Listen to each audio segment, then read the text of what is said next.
السلام عليكم، مرحبا بكم في قناتكم التعليمية. في هذا الفيديو غادي نعاودو نصحو l'exercice 32, la question, on va passer à la question numéro 2. Donc là, dans cette inéquation, donc il s'agit de décomposer d'abord cette expression en facteurs simples. Donc ça va donner cos x facteur de cos x plus racine de 3 sinus x. Alors, on va transformer ceci. Vous avez une formule dans le cours. Alors, la formule de transformation qu'on va utiliser, puisque là, j'ai le même angle x, alors je vais factoriser par racine de 1 au carré plus racine de 3 au carré, qui va nous donner 2. 1 demi cos x plus racine de 3 sur 2 sinus x, qui va nous donner cos pi sur 3 cos x plus sinus pi sur 3 sinus x, et je reconnais la formule de cos a plus b.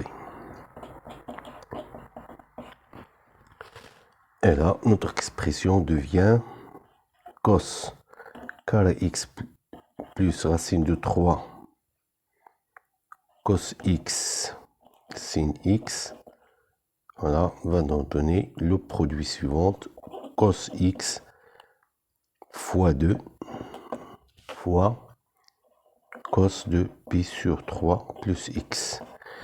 Alors, lorsque j'ai un produit, voilà, je peux le mettre comme ça, c'est 2 fois cos x, cos pi sur 3 plus x. Alors, le seul moyen ici de résoudre l'équation, c'est dresser le tableau de signes de ces deux fonctions. Voilà, on va construire un tableau où je vais écrire le signe de cos x sur l'intervalle 0 de pi et le signe de cette fonction sur l'intervalle 0 de pi, et je vais faire une ligne pour le produit et je vais conclure la solution. Alors, pour le cosinus, c'est simple de dresser le tableau de variation, le tableau de signes. Voilà, étudions le signe de cosinus x sur l'intervalle 0 de pi. C'est simple. Là, on vous demande seulement de donner d'abord la solution de l'équation cos x égale à 0. C'est seulement si. Voilà, on connaît ici les seuls réels qui ont leur cosinus égal à 0, c'est pi sur 2 plus kp avec k appartient à z. Or, on travaille seulement sur l'intervalle 0 de pi. J'ai deux solutions, x est égal à pi sur 2 ou bien x est égal à 3 pi sur 2. Alors, je vais voir à quelles conditions cos x supérieur ou égal à 0. Alors, cos x supérieur ou égal à 0. Alors, pour répondre à cette question, il suffit d'utiliser le cercle trigonométrique. Alors là, nous avons le cercle trigonométrique. Voilà, l'axe du cosinus, l'axe du sinus. Alors, l'arc qui correspond au cosinus positif, c'est cet arc-là. Voilà. Alors, comme on travaille sur l'intervalle 0 jusqu'à 2pi, alors je commence par ici, c'est 0 jusqu'à pi sur 2. Alors, l'autre point là, normalement, il représente moins pi sur 2, il représente ici 3 pi sur 2. Comme je travaille sur l'intervalle 0, 2pi, je vais prendre 3 pi sur 2. Et là, je vais remplacer ce 0 par 2pi. Et j'obtiens x appartient à 0 jusqu'à pi sur 2, union 3 pi sur 2 jusqu'à 2pi. Étudions maintenant le signe de l'expression cos de pi sur 3 plus x. D'abord, on va étudier l'équation cos de pi sur 3. Alors, sin de cos pi sur 3 plus x, voilà, égale à 0. Si seulement si pi sur 3 plus x est égal à pi sur 2 plus kpi, avec k appartient à 7, bien sûr. Et alors, x est égal à pi sur 6 plus kpi, et k appartient à z. C'est seulement si, puisqu'on travaille dans l'intervalle 0 de pi, alors j'obtiens pi sur 6 où x est égal à 7 pi sur 6. Alors pour l'équation, alors d'abord comment résoudre cette équation voilà. Pour étudier le signe, il suffit d'étudier l'équation cos pi sur 3 plus x supérieur ou égal à 0. Alors là, le seul moyen, c'est faire le changement de variable. Grand X est égal à pi sur 3 plus x. Et j'obtiens cos x supérieur ou égal à 0. Alors, si x est compris entre 0 et 2pi, alors pi sur 3 est compris entre pi sur 3 et 2pi sur 3. C'est-à-dire x, grand X, il varie entre pi sur 3 et 2pi plus pi sur 3.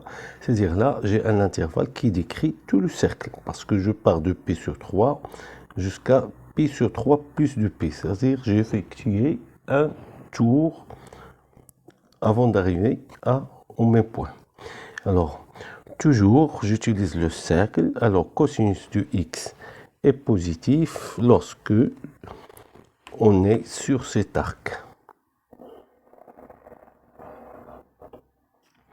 Alors, comment décrire cet arc?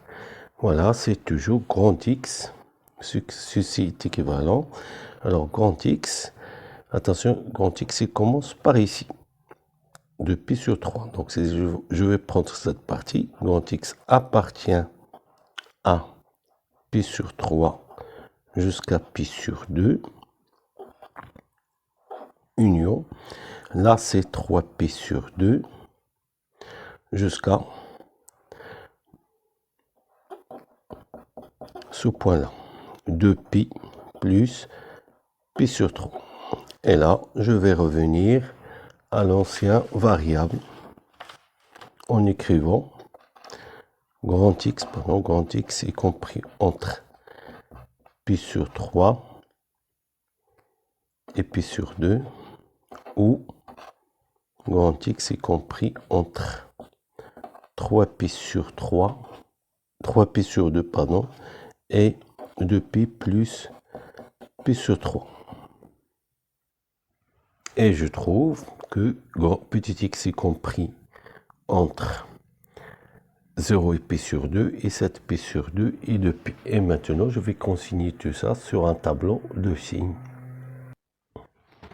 Alors, comment construire le tableau? Là, je vais mettre toutes les solutions de ces deux équations, dans l'autre croissant bien sûr.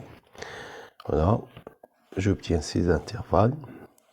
Alors, cosinus, il s'annule en pi sur 2 et 3pi sur 2. Et on a dit qu'il est positif entre 0 et pi sur 2 et 3pi sur 2 jusqu'à 2pi. Donc le reste, donc nécessairement, il est négatif. Alors pour l'expression cos pi sur 3 plus x, nous avons, il s'annule en pi sur 6 et 7pi sur 6. Et nous avons l'équation qu'on a résolue, c'est cette équation, voilà, nous a donné qu'il est positif entre 0 et pi sur 6 et 7pi sur 6 et 2pi.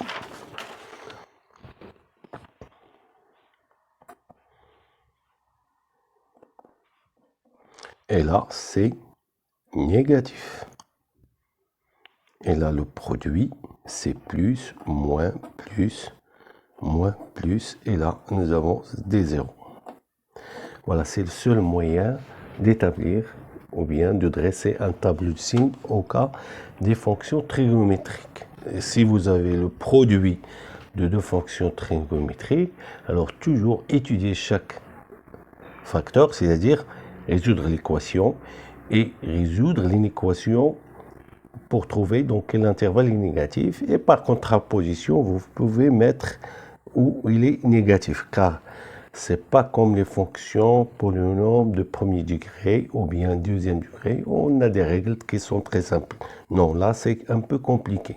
Donc, il faut toujours étudier le signe comme ça. Voilà. Vous résolvez l'équation, puis l'inéquation, c'est-à-dire positif ou négatif. On sait où il est positif. Par contraposition, on va déterminer où il est négatif. Donc, notre équation nous demande que ce produit doit être strictement négatif. Donc, l'ensemble de solutions, c'est pi sur 6 jusqu'à pi sur 2, union 7 pi sur 6, 3 pi sur 2.